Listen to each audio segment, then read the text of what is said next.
Welcome to the Jets UK Podcast. I'm one of your hosts, Andrew Groves, and I'm joined by my co-hosts, David Wyatt-Hupton and Matthew Merrett. Guys, how are we doing today? All good, thank you, mate. I feel like we've survived the week of Zach Wilson takes, and we're not going to get into that today, but every time I've been on Twitter this week, there has been a new Zach Wilson take, and getting clicks, getting the attention, because everyone wants to talk about him and his ups and downs through his rookie season, and pile on after a disappointing Saints game. So I'm looking forward to putting that to one side and focusing on the upcoming game, because we've still got 4 games left to play. There's still a lot to play for, particularly going into the off-season, kind of getting a bit of that positivity that we started the season back. So let's see how we go. Yeah, absolutely. We have to just move past that now, see what Sunday brings, and it might bring another wave of conversation after Sunday's game. We will see. One way or the other probably will, because it's such a hot button subject for Jets fans and Jets Twitter. David, how you doing? All good. Yeah, I mean, we need to just stop clicking it. If we stop clicking them, then people will stop writing them. You know, the reason they put them out is because I guarantee they are just getting so much traction.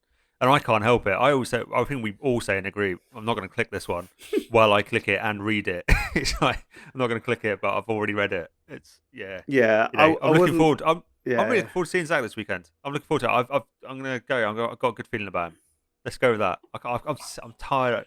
You said it best. I'm tired of all this already. And we're already like, how many games are we in? 13 games into the season. Yeah. I'm just like, I just want a positivity. Let's just get a little bit of positivity. Yeah, let's just hope for more. It doesn't have to be spectacular, but let's hope for a game that there isn't such blaring negative plays like the ones where he drives them into the ground and everyone is kind of just illustrating that as that's his only play that he can do. So let's hopefully kind of put some good stuff on tape and we have something positive to talk about next week. But yeah, it's not going to be an easy opponent, even with the Dolphins, struggling with COVID, and we'll talk about that in a bit.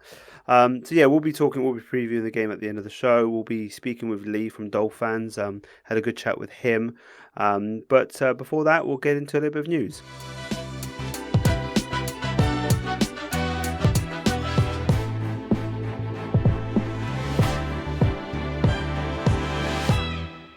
Okay, so for the news this week, it's pretty big news actually, was that the Jets were awarded international marketing rights for the UK, along with 5 other teams. I think it was the Bears, Jags, Vikings, 49ers, and there's another team there I forgot. But yeah, that's one of 6 Dolphins, teams. Isn't it? Is it Dolphins, that's it, Dolphins, yeah. So it's pretty good news. I mean, there are actually only some of these other teams that are in the UK with us actually are also in other countries. So what's good about the Jets one is that they're actually only assigned to the UK, which probably likely means that most of their international games, if not all the international games, will be played in London whenever they do venture away from the US. So guys, how are you feeling about this? David, what's your take on this one? Yeah, I mean, I'm really, really happy that they landed in the UK. I mean, I'm interested to see what it actually means. You know, we've got outlines of what it should mean. One game at least every 8 years. Nick Mangold's the ambassador to the UK for the Jets. So, it's going to be interesting to see what they actually do. Like, what does this actually look like in practicality? It's good for them to have the exclusive rights, but what are they actually going to do with them? Having one game every 4 years obviously isn't really going to do it. So it's going to be interesting to see, or 8 years rather. It's going to be interesting to see what they do in terms of fan meetups, fan engagement. Obviously they've got their Twitter account that they released a few months ago. So we always knew there was interest from the Jets in making the UK their second home. That's worst kept secret around. So, they are very heavily invested in getting a foothold into the UK market, and I think they are going to go quite heavy at it. When we spoke to them a few months ago, they said there's going to be some really exciting things happen over the next year. Obviously, this is the first stage of that excitement, is that they've got the rights. How it works with the other teams as well is quite interesting. Some countries don't have that many teams invested, but obviously with the UK and the history of NFL games here, having 6 teams, it's going to be interesting to see how that gets divided up and what each team does. But I mean, better to have them in the UK than anywhere else. Like you say, it does guarantee probably that all their international games, as long as they're the home team, I take it. I guess if they're the away team for someone in Germany, then Germany will get that game.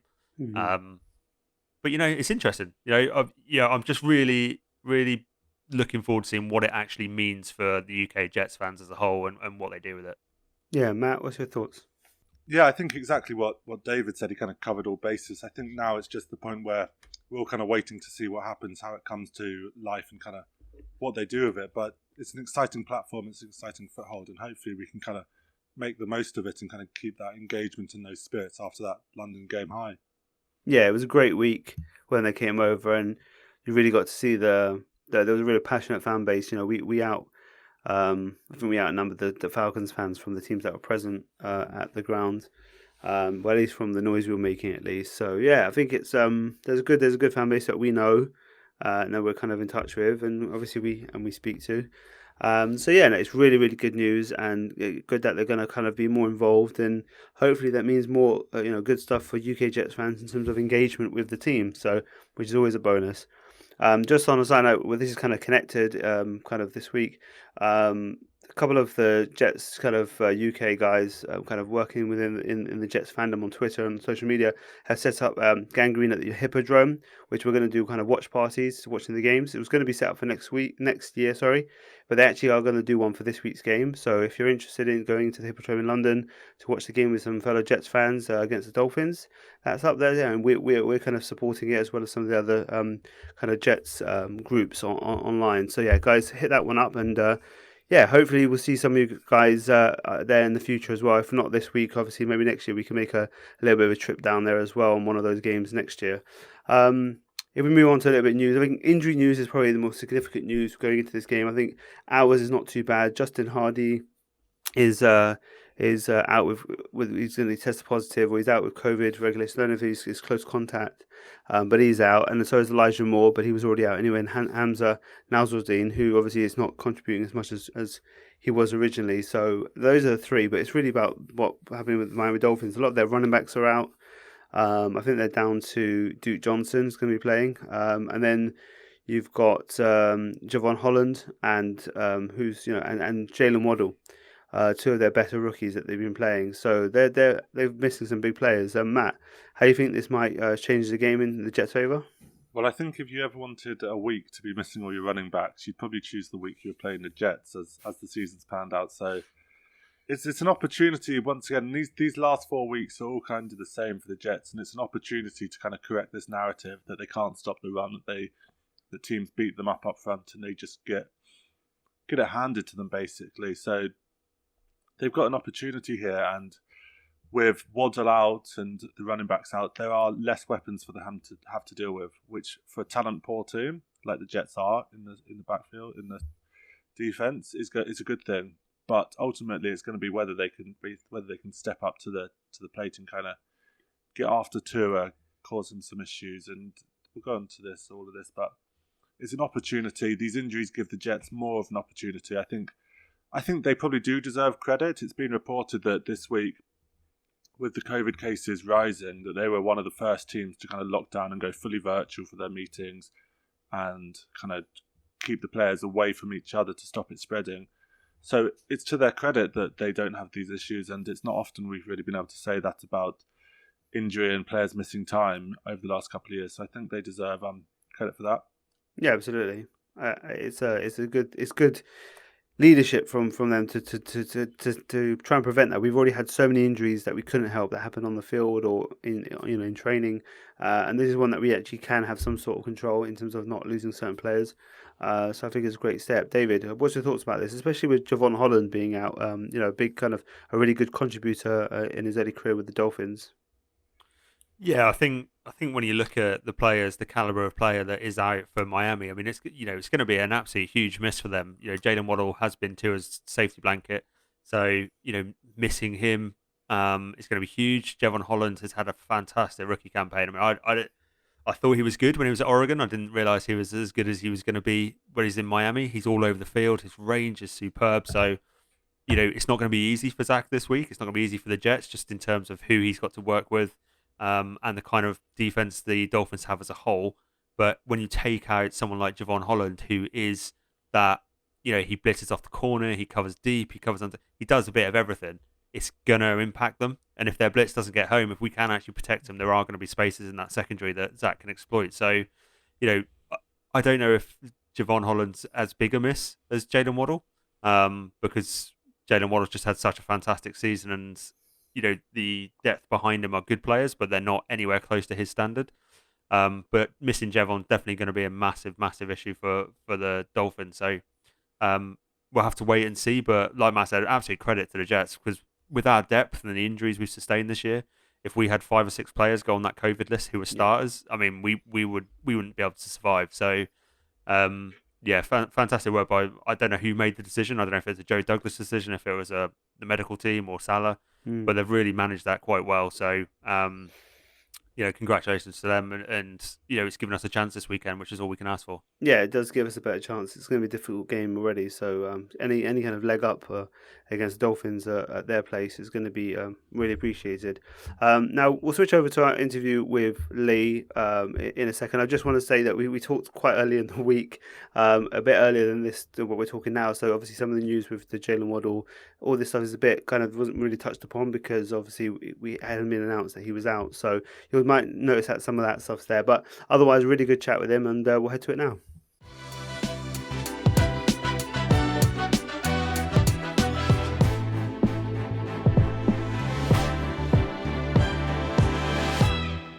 Okay, so I'm joined by Lee from Dolphins UK. Lee, thanks for joining us. So you're obviously back about 4 weeks later. How are you feeling?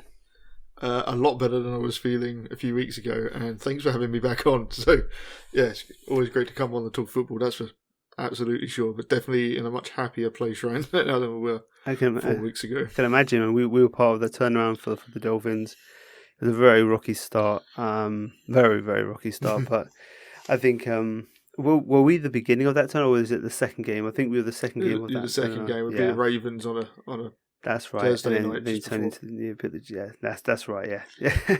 Handle the Jets and moved on to another few wins. And so you've seen obviously turn with the Ravens and the Jets, and then you went on to win another 3 games before the bye. What do you think's been part of the turnaround, and why is the difference between that really bad start and what's been a really good kind of middle section of the season? So I think it's been a bit of a sort of culmination of things, but the main thing being Brian Flores being a little bit more active on defense and calling things a lot tighter, calling a lot more blitzes, just being a much more aggressive defense. I think I was shouting for weeks during the losing streak to go back to that aggressive defense that did us so well last year. And I think they just basically outthought themselves. They're like, oh, people are going to figure this out, but they didn't wait for people to actually figure it out.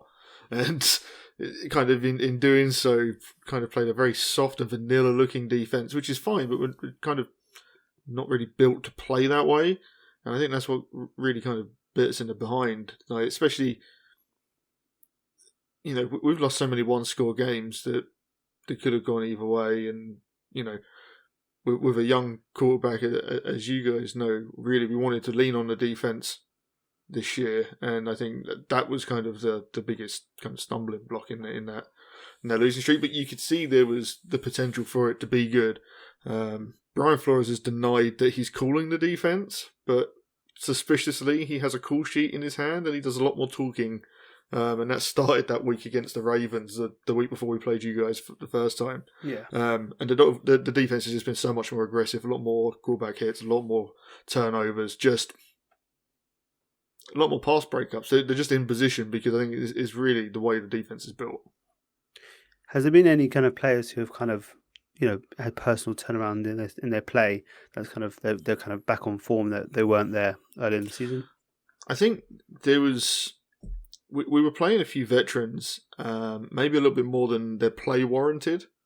And I think a couple of injuries, a couple of games missed, didn't allow them, but kind of forced them to use a couple of the rookies that had showed promise, but you kind of had to go with it and really trust them. And they were able to shine, and now you're saying, oh, actually the future looks really bright for these guys. But I think they were trying to ease them in, even though realistically they were the more talented players. I think they got caught up in sticking with veterans that they knew from days gone past, and to say a couple of injuries to those players, like a Jason McCourty, he goes down hurt, and all of a sudden Javon Holland's playing kind of full time, and Javon Holland's looking like probably one of the best young players on the team. So I think it's a bit of, like I say, I think the Dolphins are definitely caught out at the beginning of the season, just kind of outthinking themselves, and it comes with player usage as well as scheme.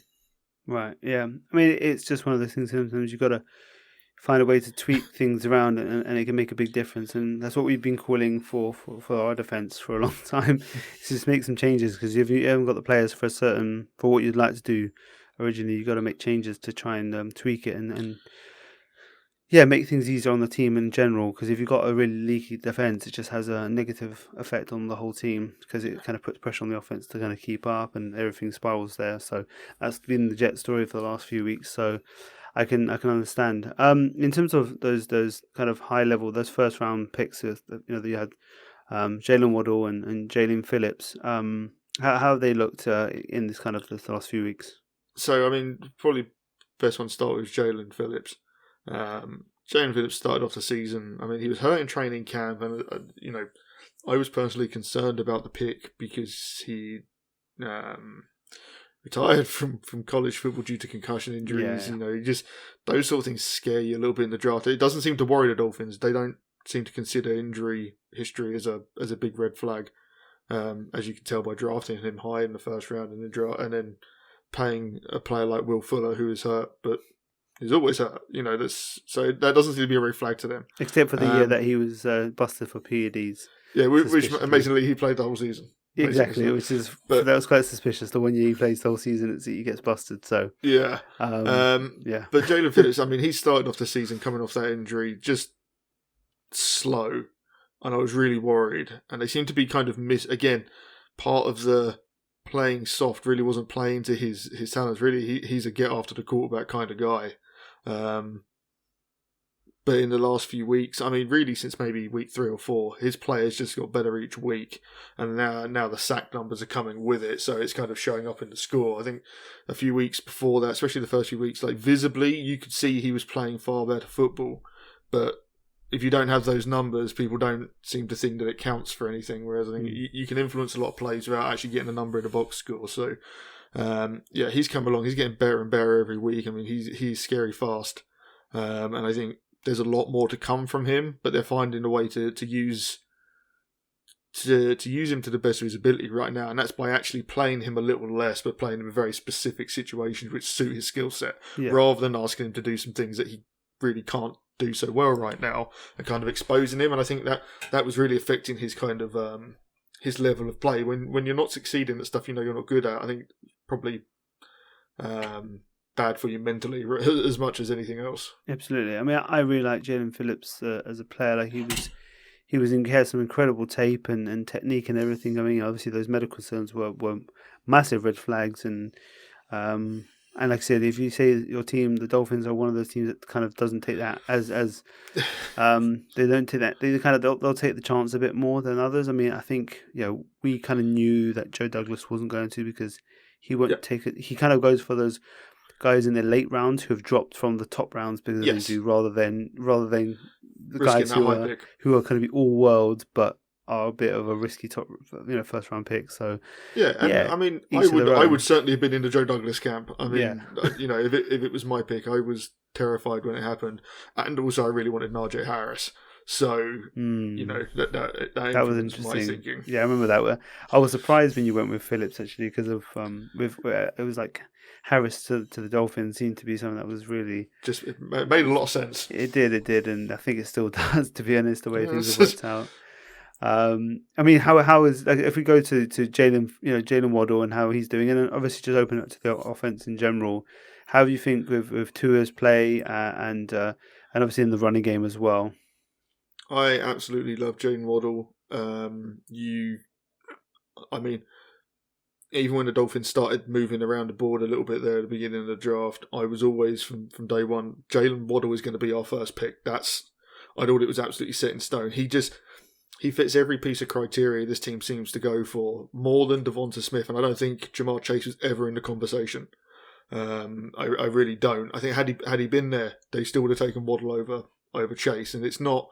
I think there's a number of factors, and it's not just down to skill. Plenty of people will probably be screaming at me now saying Jamar Chase is a better wide receiver, and that might be the case. but he doesn't have the history with Tua, and I think that eases your step up into the NFL, and we've seen that. You know, he set the Dolphins rookie record for receptions. They've not used him in exactly the same way as they did in Alabama, but you can see the connection that he had instantly with Tua only not being together for a year, you know, as compared to the time it took to get used to a Mike Gesicki or a Devontae Parker or any other wide receiver, to be honest. Tua's pretty good at getting on the same page, but with Waddle, it just looked natural from the beginning. So, I mean, absolutely over the moon with the pick. I think he's doing absolutely everything we could ask of him. He really excites me, to be honest. It's funny. I mean, Waddle has definitely been good, and you can say about Jamar Chase, but he exploded early and he's gone a bit quiet. He's still done some good things, but his season's worked out differently. Devonta Smith had a really successful season as well, and Elijah Moore, right? You saw it. You saw it in first hand. I mean, how he cooked Byron Jones, right? Like he that little cut move there that he completely just twisted him inside out, and that's the funny thing that we as Jets fans, we look at the Elijah Moore pick, and as the more we looked into it, we were kind of shocked when we drafted him. A little, not shocked, but it was like, okay, we weren't expecting. We thought we were going elsewhere. We thought maybe going with we a lot of us liked Jeremiah Owusu-Koramoah, the linebacker. We thought he was a good fit for Salah. We thought maybe Tevin Jenkins as another lineman to pair with AVT. But then they went with Elijah Moore, and then the more we looked into his film, we're like, wow, we may have got a very similar, maybe not quite as explosive as Jalen Waddle, but very similar potential quality in quite a big difference in terms of the 7th overall and the 34th. And I think it's I think if Elijah Moore, hadn't been injured, I think he might have been up there in terms of the numbers with Waddle as well. So I think both players are going to be very exciting players in a very similar way. I think they're quite similar players in a way. So it's exciting to kind of see those two players to grow. But I think the young wide receivers have done really well this year. So it's kind of we turn to the running game, I guess, and what's there. I mean, you talked about Najee Harris and wanting him. It still hasn't improved. It's still on Tua's. We say it's really Tua kind of on his shoulders a bit more than you would like. It's completely onto his shoulders because our run game is next to nothing. I mean, to be honest, if you fancy suiting up, you might get to play Sunday. With the COVID situation this week. Of course, obviously that doesn't help. But even before that, I mean, it's a combination of things, and it's not simply on the running backs. The O-line is trash. I mean, 5 road cones would probably play close to as well in a lot of the games they played. It's got better. It's definitely got better than it was in the first maybe 4 or 5 weeks. First 4 or 5 weeks was absolutely. I mean, it looked like high school football out there.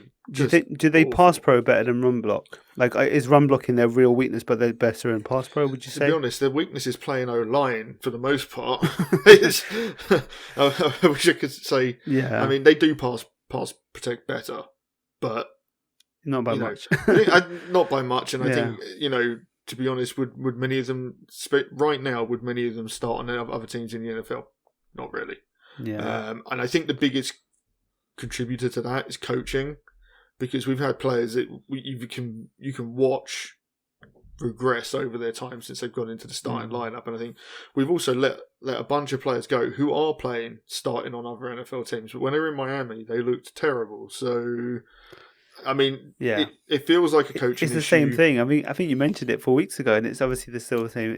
It's the same problem, and it's one of the things going to stay around for a while until you get to the off season and maybe make changes to the coaching, or you bring in some other players. And it's I think we need to take advantage of the line. I think we had some success, but not as much as we would want to going into that game.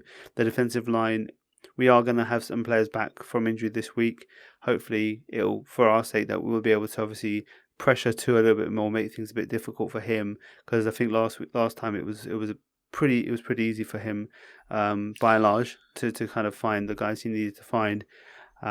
So I think from our point of view, we're looking to try and take advantage of that line a bit more than we did 4 weeks ago. But the running game is probably predicated on that, and you just haven't got a guy who's going to make things happen by himself. Even a Michael Carter, right? Like who also might be back this week. I mean, that guy can even he may not be a top round like a Javonte Williams or most Dolphins fans wanted him. When we got to that stage of the draft, we would absolutely snapped him up because the running back room we've got is kind of undrafted guys. We brought in Philip Lindsay, we brought in Juke Johnson, and they look like they had pop compared to the guys that we've already got. And not good, like is it? the guys we've got are like good 2s and 3s, but they're not a starting running back. And then once you add in O-line problems, they can't make anything on their own. So you kind of it all rolls into this big like snowball problem. But the one thing I would say is Tua gets the ball out quickly and he masks an awful lot of problems. Right. Yeah, and I think it was in display 4 weeks ago, and yeah, he did a good job, and we're going to have to do better to try and disrupt it and really hamper that one-dimensional offense that you've got, because I think your defense is really going to make life difficult for Zach without his receivers. Obviously, you might have Michael Carter back, but still without a lot of his receivers, his main 2 receivers, obviously. So, yeah, interesting game. And we talk about this game. You mentioned about the COVID stuff, and how are we looking at in terms of for the Dolphins in terms of significant injuries or outages because of COVID? How's that looking? So, I mean, to be honest, the running backs not playing. Don't know if that's a big deal. Juke Johnson's been called up in the practice squad. I mean, Juke Johnson looked like he had a bit of pop. I mean, that was I think that was 4 weeks ago when we played the Jets. Was his first action as a Dolphin. I like the fact that he is a Miami guy and he's passionate for it. So at least he's running with purpose. It's not for a contract. It's not for money. He's running because he loves the Dolphins. He was a Dolphins fan growing up. So I like that. On defense, Javon Holland is going to be a big miss, and that could play into the way this. Is he officially missing? Is he a positive? No, not yet. But he's not. Okay. He's not out of COVID protocol yet. There is a chance he had time to test out of it. Okay, but I haven't seen anyone do that yet, where they test positive and they go, well, if they have a couple of negative tests, like that never happens. It never seems to happen. No, so I mean, I'm working on the assumption he won't play, and if he does, then great. Right, yeah, but I mean, we will get the Brandon Jones back, which will be good. At safety, the bye week would have done him a lot of good. But yeah, I mean, it might change things. I think it just puts a little bit more pressure on the corners. We saw last week we were off last week. The week before against the Giants, we had a chance for 2 more interceptions, but we had 2 players there at the same time fighting over the ball. And when they watch it on tape, they'll be annoyed at each other that they took picks out of each other's hands, but. I think we still have enough players to play the defense we want to play. Right. And, I said to you off camera beforehand, this is really watching the Dolphins play aggressive defense is good. And I'm willing to lose that way as well, like the Elijah Moore play. I will live with some of those a game because the rest of the time they will clamp down. And we understand that that's the sort of high risk, high reward the defense that we're running, but that's the way we're built. So yeah, play to your strengths. It's really been what I've been calling for the Jets is really like we keep on we're playing the bend don't break, but we're playing the bend don't break, but eventually break anyway. It's just depressing. I mean, against Philly 2 weeks ago, Zach and the offense went toe for toe for them in the first half. 3 touchdowns each. But our kicker missed 2 kicks, and we obviously then went for it on for the 2 points, missed it. So we actually ended up being a field goal down. But the whole point is that the defense to end the first half, to begin the second half, let these long drives when the offense was off the field, and just like at some point you're like, how about we just go for it? And it's boom or bust. It's like you're either going to make a really good defensive play, a sack, strip sack, something that could be really, really positive. Game changing, exactly. And then if you do give up something on the on down the field, well, then at least you get back into the flow. At least you did it trying. Yeah, exactly. I don't know. I mean, if you're losing games anyway, then is there much point in playing Brenda break if you eventually break? Exactly. It's really depressing to see because I think overall Salah's defense is based on and does a good job. They do eventually make enough plays to stop teams enough times, but we just have the players for it. So there's just every team is getting 9 yards on a run, 11 yards on a pass every single time, and it's just really and even if they don't, they're getting 7, and then they're getting 4. I'll take a 9 or a 7-yard run. Yeah. But it's just so easy for opponents right now, and I think the Saints last week were Taysom Hill was injured, and it was just hard for them to do anything, and it was only Alvin Kamara making the difference that kind of took them out of kind of the rut. And made the difference, but the Jets' defense wasn't particularly good either.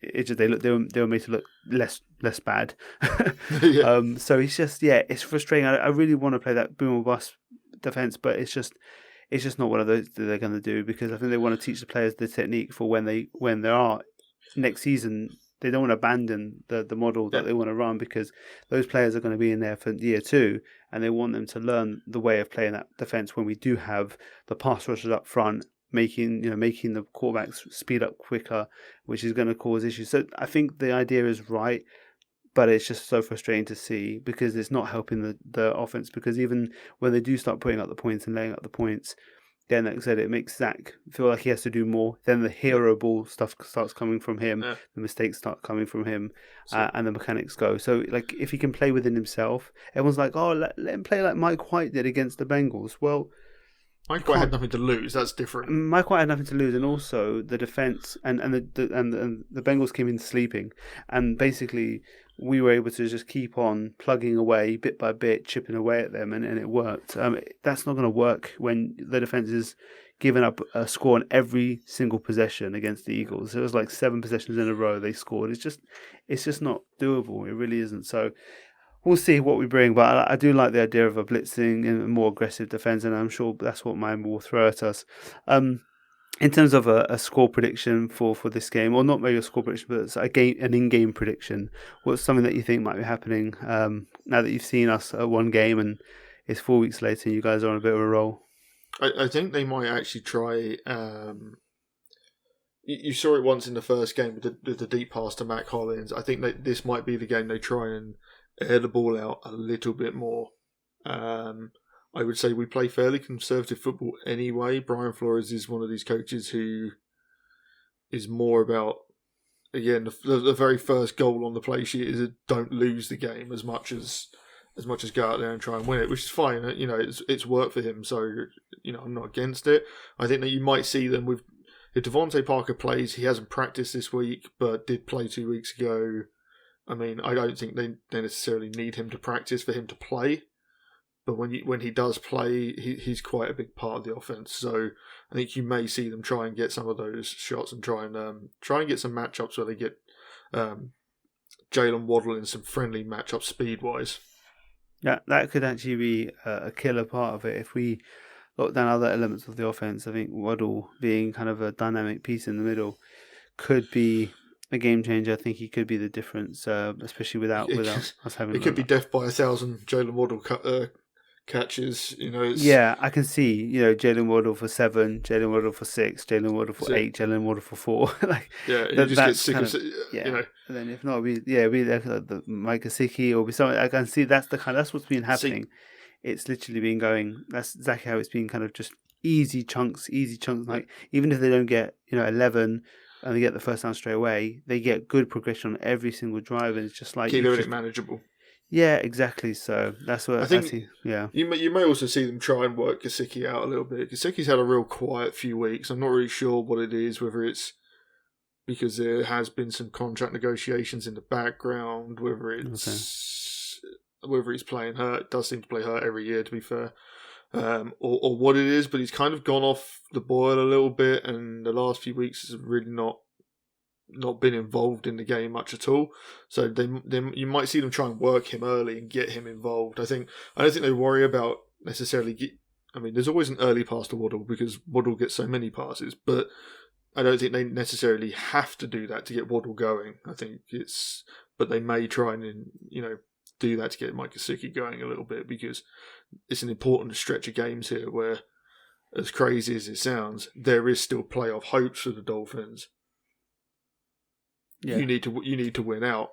Okay, it's still a long shot, but we're not in a position where losing games helps us at the moment. So you give it a go until it's over, right? You give it a go until it's over. Exactly. I mean, we would love to be in that position, to be talking about actually being in meaningful, as we always say, a lot of our podcasts, a lot of people in our things say, we want to be in the hunt. Can we be in the hunt in December, please?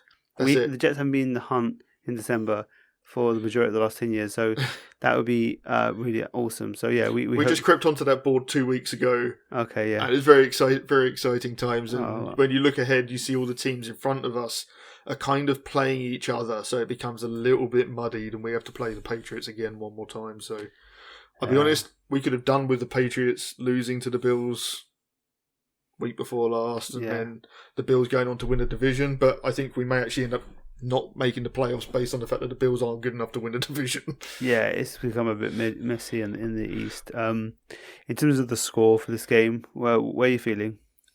It's really difficult because we don't tend to put up an awful lot of points. Because if we're in front, we've been in front in a number of games and kind of in control, where you feel like you could put points up at any time, but they're just happy to run long drives where we don't want to get 20 yards, we want to get 11 yards at a first down and 11 yards at a first down. You see Tua putting together these like 7-8 minute drives over and over again, like really killing games of it. And it doesn't make it onto red zone, it doesn't make it onto the highlights, and it's one of the reasons that he gets dogged on a lot. Mm-hmm. But when you watch him play, I mean, there has been some masterful drives to just completely destroy games. So I don't necessarily think it's going to be a huge score. If the Dolphins put up 27 points, I'll probably be fairly happy, and I believe they can do enough on defense to win with 27 points. But yeah, I wouldn't expect them to go big. It's just not kind of the way they play. Yeah. So what are you thinking in terms of the score? You're thinking something like something like 10 to 21 or something like that. Maybe 13 or something like that. Mm-hmm. I think because again we play that similar kind of defense where the first goal is to bend, but don't break. Then they get aggressive, kind of between the 40 and the goal line. So you kind of got the middle of the field to play with a little bit, and it's why when I was on 4 weeks ago, I said Joe Flacco was the guy to play, because he was smart enough to go against this defense. Yeah, it'd be really interesting to see, because I forgot that Flacco played. It's just I was like, oh, of course, yeah. And I said it on this pod then that that's the way I would have done it, because I'd let Zach Wilson stand on the sideline, watch this, try and diagnose it, and then play against it in 4 weeks' time, so we'll see what the progression is. I don't know. Have you played the other teams in the division twice already? We still have to play the Bills, but we've played the Patriots twice early.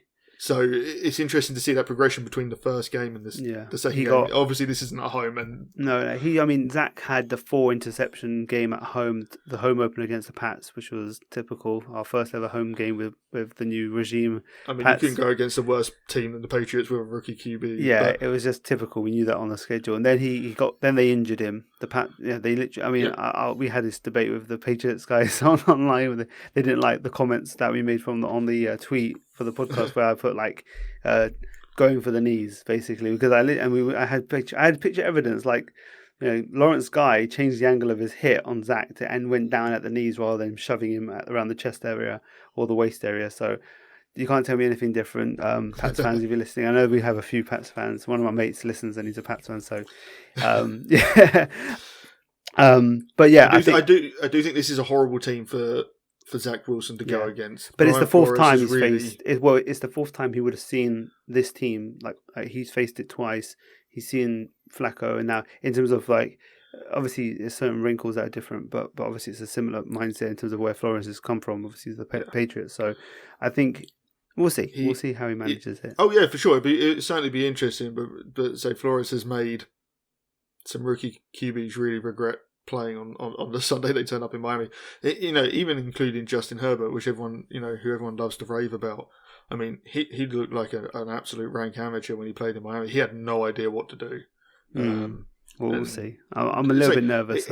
He did the same thing to Jared Goff as well, and he did it to him they did it to him in the Super Bowl, and then he plays in Miami 2 years later, and he looked exactly the same, just absolutely bewildered by what was going on. So I think which is why I thought it was a good idea to play Joe Flacco first and give Zach a chance to watch it rather than just kind of throwing him in. I don't know, long term that does. Yeah, I mean, he wasn't healthy anyway, so it wasn't really a choice. But I think it's a good idea, and it hopefully pays off that he has a decent game, and we'll see what happens. I'm like I said, a bit nervous with the lack of weapons he has, and the situations we had. But they have to play a little bit better. The other players in the team have to play better around him as well as himself. So we will see what Sunday brings. But Lee, thanks for joining us on the pod. You can follow Lee at 5yard Lee on Twitter. You can follow the Dolphins UK as well. Search them if you want to join them. See the UK chapter of the Dolphins. We have that banter between the teams, especially as division rivals. So it's all cool. Our UK chapter, your UK chapter, it's all good. So follow them if you like. But thanks Lee for jumping on, and we'll head back to the main show.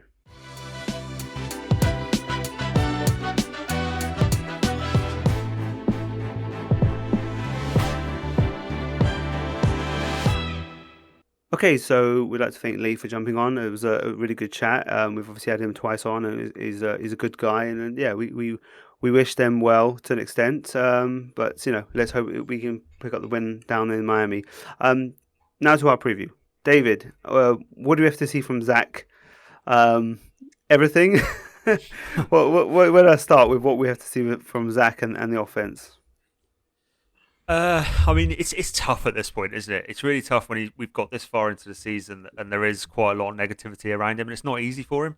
It's not easy for him to switch everything up, mid-season and make drastic improvements. I think we said on earlier pods that those major improvements, I think, are going to come next season. I still have massive amount of faith in Zach. I still think he's going to be a good quarterback. So, this offseason is going to be really key for him. But if we can just see a little bit of improvement, maybe just in terms of decision making, just getting the ball out a little bit quicker. We kind of shared some videos on our group chat of he got to the right read. He was just a little bit late letting it go, and I think that comes down to what he's been saying all season around he's just not trusting what he's seeing at the moment. If he can start to speed that up a little bit and start to trust what he sees, then those completions are going to go up, and then these 46% completion games will disappear. I mean, that's horrible. There's no way around it. That kind of completion percentage is horrible at this level. If he can complete around 60%, which is still below the NFL average, but it's acceptable at this point in his kind of development in his career. So I think, mechanically, I don't know if we're going to see that much improvement this week.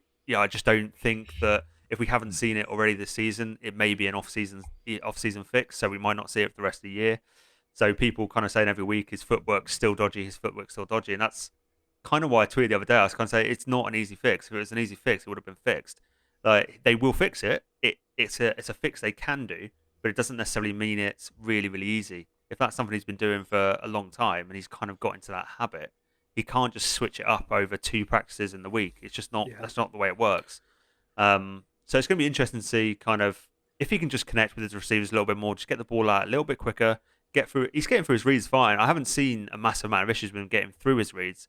It's once he gets to his final one, actually delivering the ball on time. And those accuracy issues as well, just make it easier on your receivers. You haven't got your top guys out there, so you need to make it a little bit easier.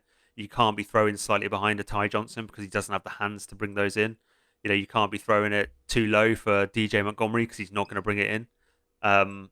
So it's just about making those small little improvements. And if you can do that and get a little bit of help from receivers in terms of drops and things like that, he did a good job last game. Didn't turn the ball over. So take that positive.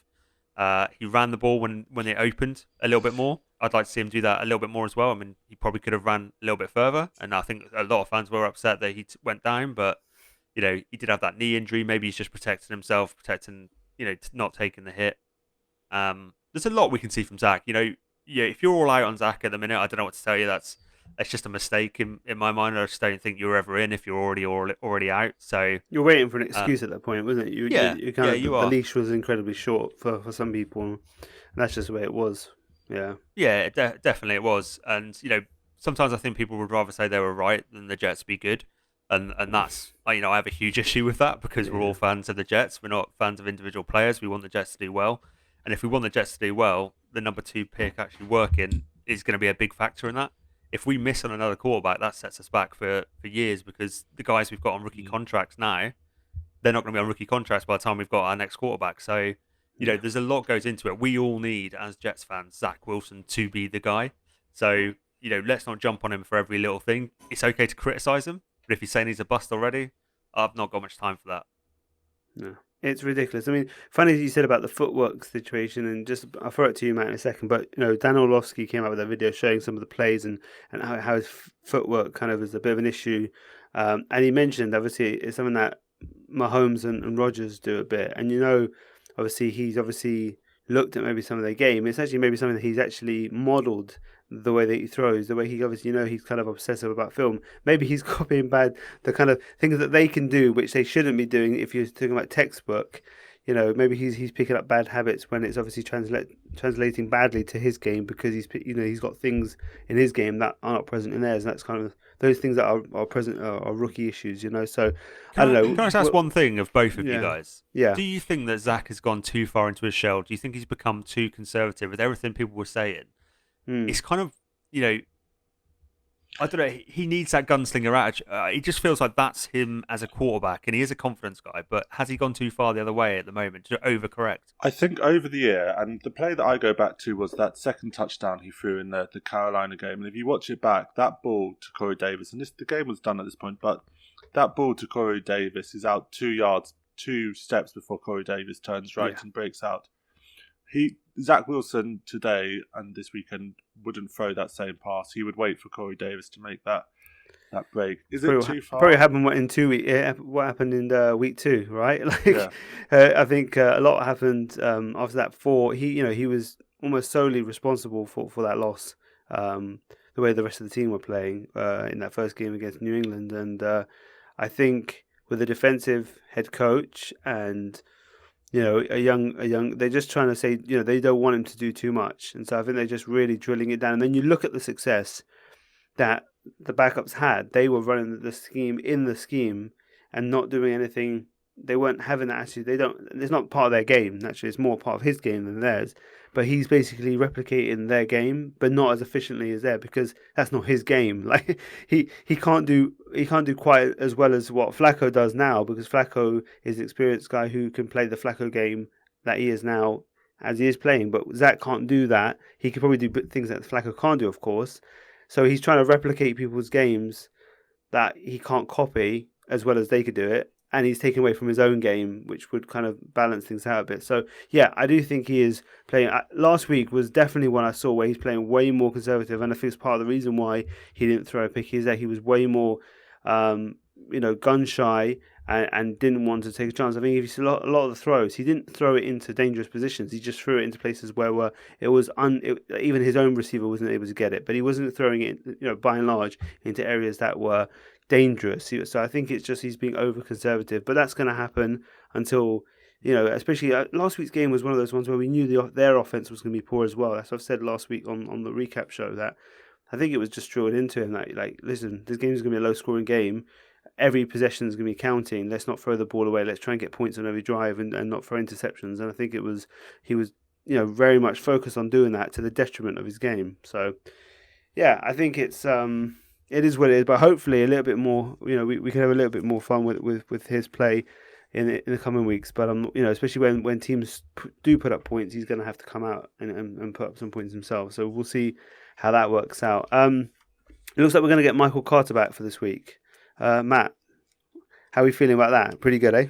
I think after starting last week's game with 3 Ty Johnson drops, Michael Carter coming back is a massive, massive win for the Jets, particularly for my fantasy team.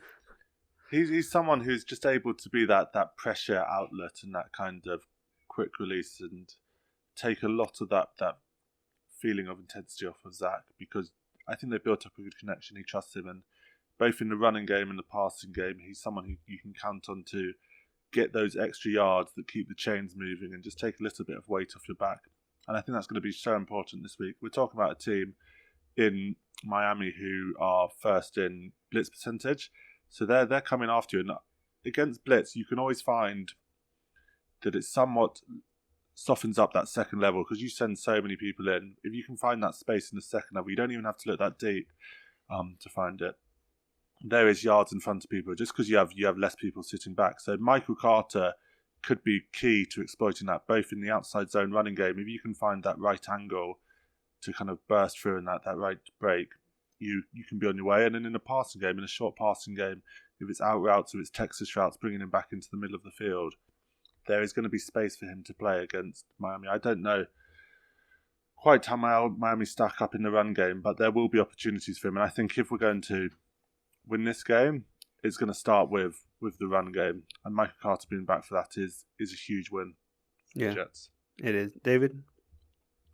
Yeah, I mean, just to echo everything that Matt just said. It's a huge outlet for Zach. It's going to help him. It keeps the chains going. His yards after contact are phenomenal. You can't just rely on one tackler to bring him down. And obviously, when you're blitzing people, that means that you're not going to be able to double a lot of the time. There's not going to be as many people in the middle of the field. There's not going to be that many people on the edge, because just by the nature of a blitz is you're sending more people. Yeah. So if Zach can identify when they're blitzing, I mean, the key for all of this is to identify when they're coming and when they're not. The Dolphins do a fantastic job of disguising. They will show you cover zero, and you think that you've got the whole middle field open for you, and then they'll drop 2-3 players back into that zone. So if Zach can start understanding their coverages and what they look like, and he's a film junkie, so he should start to see the tendencies. Every team has tendencies. There'll be a safety that goes a little bit too early or starts backtracking a little bit too early. There'll be something like that in there. So having Michael Carter is going to be just, that he's reliable. 1, 2, he's just a very good player, and this team needs as many good players as they could possibly get. So having him back on the field for him as well, for his development. We talk about Zach, but it's important for Michael Carter to get reps as well, to carry on his development, because before he went down in that first game, I thought he was looking absolutely phenomenal. I thought he was looking like, I think I said a couple of times, this is the 1,000-yard rusher right here. This isn't your standard kind of guy who's nice for 400, 500 yards a year. He looks like he has 1,000-yard rushing potential. So, yeah. I can't wait just to see him back on the field for his own purpose, but also just how he fits into this team. I think he is the perfect running back for this system.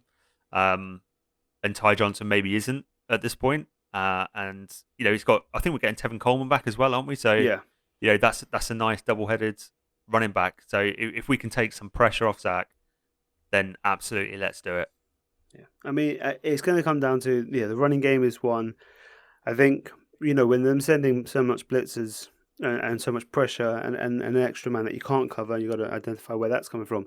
The 5 guys who are there originally are going to have to pick up. They can't allow leakages through the regular blitz and then also allow an extra rusher as well to come through. So they're going to have to be really good with their pass pro and kind of figuring out where the pressure's coming from as well. And if they're trying to load up on one side or do any kind of trickery, stunts, anything like that, they're going to have to really keep try and keep Zach upright, because we know if he gets rocked early, it can kind of unsettle him.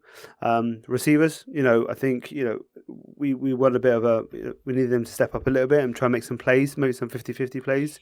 I know it's a bit difficult, but sometimes when you're in a difficult game and your rookie ahead quarterback is struggling a bit, you might have to make a play. It's not always going to be right, right into stride, so hopefully they can make some plays for him, but obviously he has to be better. And specifically with receivers, it's another chance for Denzel to redeem himself after a rough week against the Saints. So I think that kind of wraps up kind of, Ryan Griffin's our tight end, so that's enough said about that. So yeah, I mean he's necessary. He's so necessary in a game like this. The tight end position can be such an outlet as well. So unfortunately, it's him, but he'll be there to catch a couple, and hopefully we'll catch them. Is Tyler Croft back this week? Yes, back this week? You're right. Yes, so there is news there.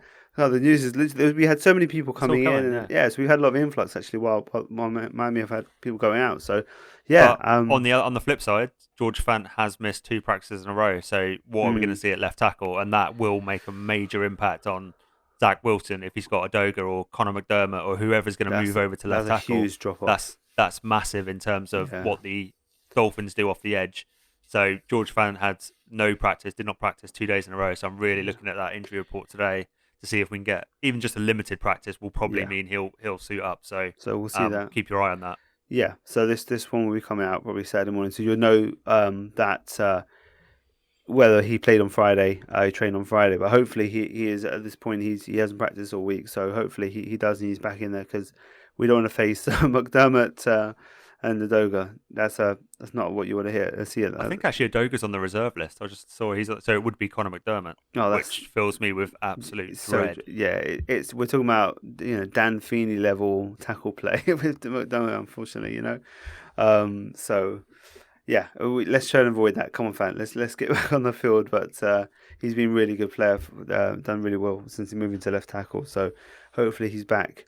So defensively, they are missing some players. Obviously, the running backs are down to kind of the few guys at the back, and Juke Johnson is one of them.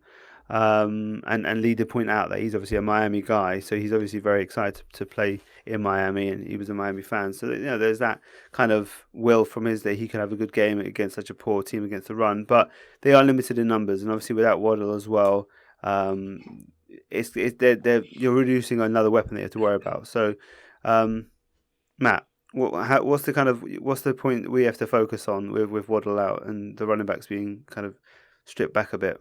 I think it's going to start with how do you take Gesicki away from Tua. I think that's where it's going to begin and end in terms of so much of their passing attack has gone through Waddle and Gesicki over the last couple of weeks as they've been on the win surge. And we've taken one of them out. It's going to be kind of how do you tackle Gesicki, because he's a matchup nightmare for the Jets in particular. Like the linebackers aren't really too slow, and then the secondary. I mean, you could try someone like Ashton Davis on him, but then we don't really need to go into how Ashton Davis matches up in coverage. You could try, perhaps you shuffle Bryce Hall inside. Bryce Hall is the Jets' best pass coverage defender, but then you give up the space outside, and how comfortable does he feel playing inside? So there's going to have to be a bit of experimentation to take him away. But this Jets pass defense, if they need to start making some stops, because there is a lot of times we've seen that we are just giving up second and long, third and longs, and not being able to get off the field. So there's an opportunity this week, and it goes back to this point about rewriting a narrative for the season and what kind of team you want to be. And there's an opportunity here against Miami to make plays. I think up front, you're kind of looking at the pass rush. Can they get home and make Tua's life uncomfortable?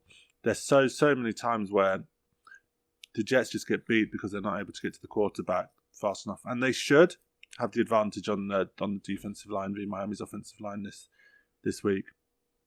Yeah. Can they take advantage of that? Can they get to Tua and kind of cause them a bit of misery? And I think stopping the passing game early on will be a great help to the Jets winning this week, because if you force Miami down onto the ground with only one running back, they're going to get tired, they're going to get beaten up, and they're not going to feel as comfortable in those late game situations putting the ball in Tua's hands. Yeah, they're poor running the ball. They're poor running the ball. Even with Gaskin and everyone back, they were still quite poor running the ball. So, unfortunately, the Jets are probably worse at stopping teams from running the ball. Exactly. So unfortunately, I think it's going to start and end with Gesicki, make Tua uncomfortable, make him throw to players he has less chemistry with, and see if they can beat you that way.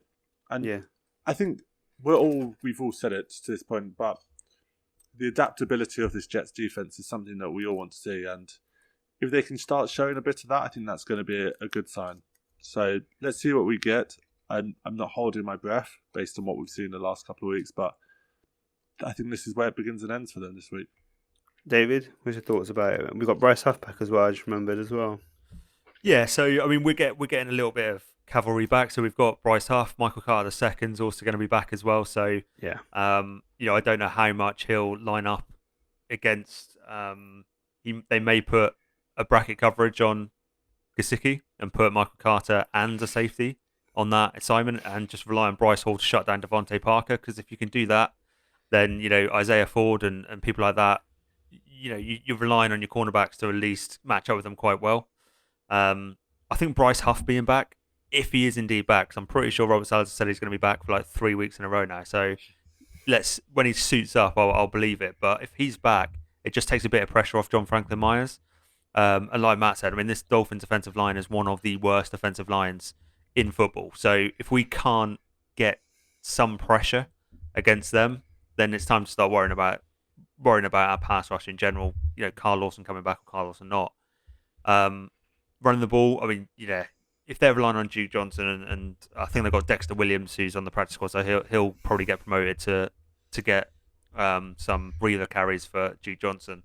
If we can't stop those guys with this offensive line, then I don't know what to say. This, like Matt said, we're awful at defending the run. We can't escape that fact. But not having Jalen Waddle is a huge advantage for us. I don't trust our safeties to keep Gesicki quiet. I just don't. I don't think we've got coverage safeties. I think Elijah Riley does a decent enough job in the box. Ashton Davis is one step behind every single time. He gets there just as the ball has been completed.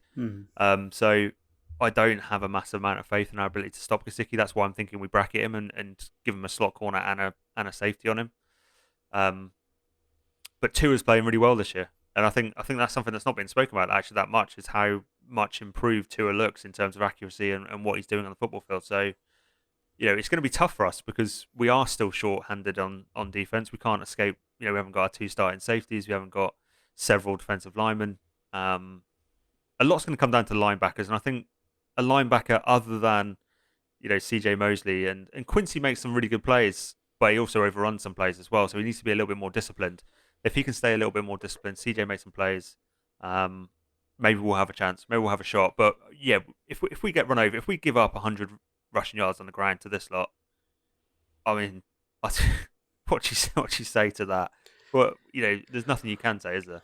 The one thing I'd add, just quickly, is don't let Nathan Shepherd on the field.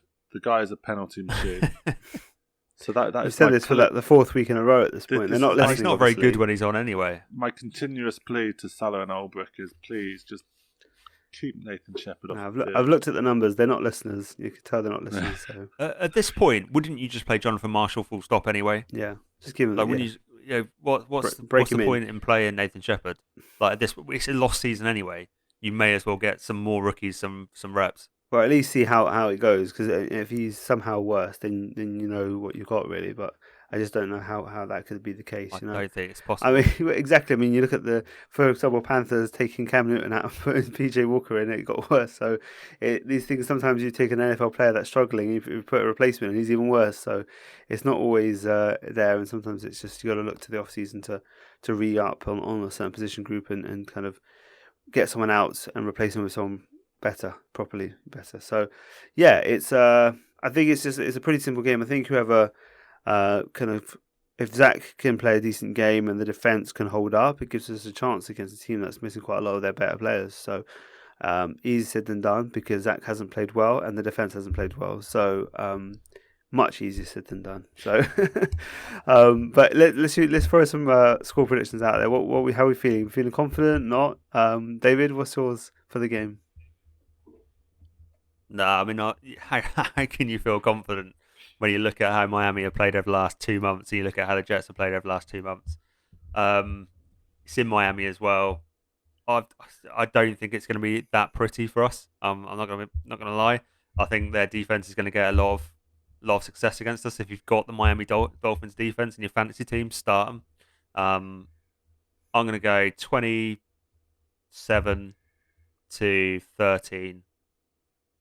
I don't think we're going to score a hell of a lot of points. Matt? No, I'm going to. It almost pains me to say this, but I'm struggling to see an outcome on Sunday where I come away feeling particularly positive about the scoreline. The good news, I guess, which we haven't touched upon in our preview, is we have a kicker we have confidence in, so you can kind of. So you can, He's got. Is it me, or does he have quite a funny kicking motion? Yeah, he's always had that. So, it looks like it's going to go about 10 yards. Yes, exactly. It looks really weak, but then it just starts to just take off. Do you remember, back in the early 90s when the Premier League goalkeepers? Yeah. And before my time, you're showing your age here, David. Well, this is from replays. I wasn't watching too much football in the early 90s, but I just remember seeing replays of goalkeepers and some of the old keepers trying to take goal kicks, and you knew it wasn't going to reach the halfway line, and that's what Pinheiro feels like. But to say he's a massive improvement, which he is on what we've had, kind of says everything you need to say about the Jets' kicking game this year. Yeah, I had. Sorry, Matt. Keep praising Eddie because he's done a great job. Exactly. He did what he had to do last week, and that's if great. they go through, who cares what they look like, right? Exactly. He did it, but it just was like. Obviously, it's the first time we've really seen him kick properly. We might have seen him kick for the Bears, but you're probably not looking at that when you're watching a Bears game. And it's like Snoopy, isn't it? You expect him to like Braden Mann to just pull the ball back when he was approaching it. That's exactly what it looked like. Yeah, is that Snoopy? I don't know if that's Snoopy. It's a dog, right? Charlie Brown. Yeah, it was Snoopy. Charlie Brown. Yeah. But no, I think it is good. Hopefully he continues, kicking well, and we have a guy we can kind of have some confidence about for the off-season. Sorry, Matt, we've interrupted you so rudely. Carry on with your Eddie Pinero. No, I was just going to say I feel more confident about choosing a multiple of 3 than in previous weeks for the Jet score. I'm going to put it at 34-18. 34-18, so 6 kicks from Pinero. That's how confident you are. No, I'm going to work that one out. Yeah, I think they're going to struggle to put up points against us, even though with our defense, I think our defense is going to look better than it should because of what the other team are not able to do. But I don't think we're going to do much either. So I'm going to go with 16-9 victory for the Dolphins. I think that sounds like an awful game. I don't want to choose it for 16-9. Yeah. Unfortunately, I haven't got a good. I hope I'm wrong about everything, but watch Red Zone, folks. An ugly win is an ugly win, but an ugly loss is something else, isn't it? So let's hope for an exciting loss at the very least. If we can have points put up and they put up a bunch, and we have an exciting loss, we keep 30-27 loss. I would actually take that at this point. Yeah, absolutely. I would love that. Zach throwing 3 touchdowns. Let's go. Please let me be wrong, but I just don't like the matchup with Zach missing some of his better receivers. Still, they're obviously still out the numbers 1 and 2, and this defense playing the way they are, even without Javon Holland. So that is us, really. I mean, we hope we're all wrong. We hope that they prove us wrong, like they did against the Bengals, and we all went against them, and they proved us wrong. So let's do it again. But it is what it is. But guys, hope you enjoyed the show. There's a lot of obviously buzz around the Jets in the UK, this week, and it's really great to see the fan base getting really excited in the UK and Ireland. So yeah, just keep in contact with us. We're on Facebook, Instagram, Twitter at Jets UK Pod.